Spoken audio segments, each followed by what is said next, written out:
2025 সালে এসে আবারও কিয়ামতের নতুন আলামত প্রকাশ পেল, যা আমাদের প্রিয় নবী হযরত মুহাম্মদ সাল্লাল্লাহু আলাইহি ওয়াসাল্লাম আরো 1400 বছর আগে বলে গিয়েছেন। প্রিয় নবী হযরত মুহাম্মদ সাল্লাল্লাহু আলাইহি ওয়াসাল্লামের একটা কথাও যে মিথ্যা নয় তা খুব ভালোভাবে পশ্চিমা বিজ্ঞানীরা প্রমাণ করেছে। প্রিয় নবী আজ থেকে আরো 1400 বছর আগে বলেছেন, পৃথিবীতে 10টি বড় কিয়ামতের আলামত প্রকাশ না হওয়া পর্যন্ত পৃথিবীতে কিয়ামত সংঘটিত হবে না। কি সেই আলামত জানিয়ে রীতিমতো চিন্তায় পড়েছে পুরো বিশ্বের বিজ্ঞানীরা।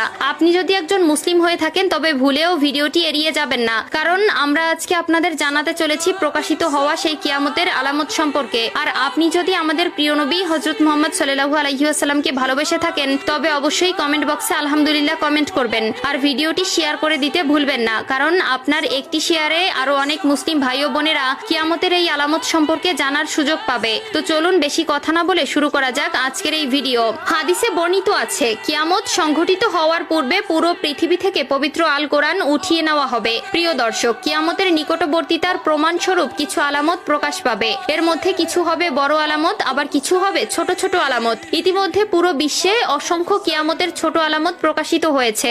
যেমন হাদিসে বর্ণিত আছে, আরবের বেদুইনরা অর্ধ উলঙ্গ অবস্থায় থাকবে, তবে তারা বড় বড় দালান কোঠা নির্মাণের প্রতিযোগিতায় নেমে পড়বে, এমনকি তাদের পায়ে জুতাও থাকবে না। বর্তমানে 2025 সালে কিয়ামতের নতুন যে আলামত প্রকাশ পেয়েছে তা হলো কিয়ামতের আগে পবিত্র আল কোরআন থেকে সকল অক্ষর উঠিয়ে নেওয়া হবে। ইতিমধ্যে এমনই কিছু তথ্য প্রকাশ পেয়েছে।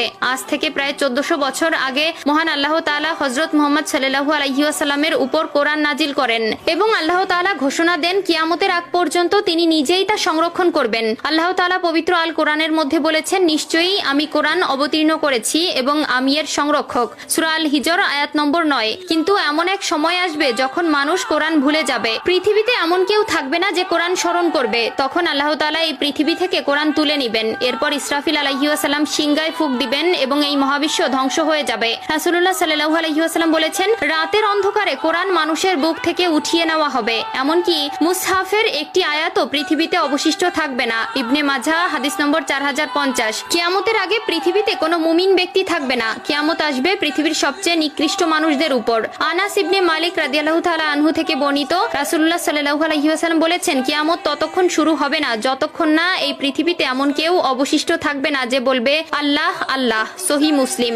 অর্থাৎ কিয়ামতের আগে সকল মুসলিম মারা যাবে। আবু হুরায়রা রাদিয়াল্লাহু তাআলা আনহু থেকে বর্ণিত, রাসূলুল্লাহ সাল্লাল্লাহু আলাইহি ওয়াসাল্লাম বলেছেন, আল্লাহ তাআলা ইয়েমেন থেকে একটি মৃদু বাতাস প্রবাহিত করবেন যা রেশমের মতো মসৃণ হবে। যার অন্তরে এক বিন্দু পরিমাণেও ঈমান থাকবে সে সেই বাতাসে শান্তির মৃত্যুবরণ করবে। সহিহ মুসলিম। এরপর আল্লাহ তাআলা কোরআন পৃথিবী থেকে উঠিয়ে নিবেন এবং মানুষের অন্তর থেকে পৃথিবীর সব মুদ্রিত কোরআনের পাতা থেকে সব অক্ষর উঠে যাবে। যারা একসময় কোরআনের সূরা বা কিছু অংশ জানতো কিন্তু তারা ঈমানদার ছিল না, তাদের অন্তর থেকেও সব মুছে যাবে।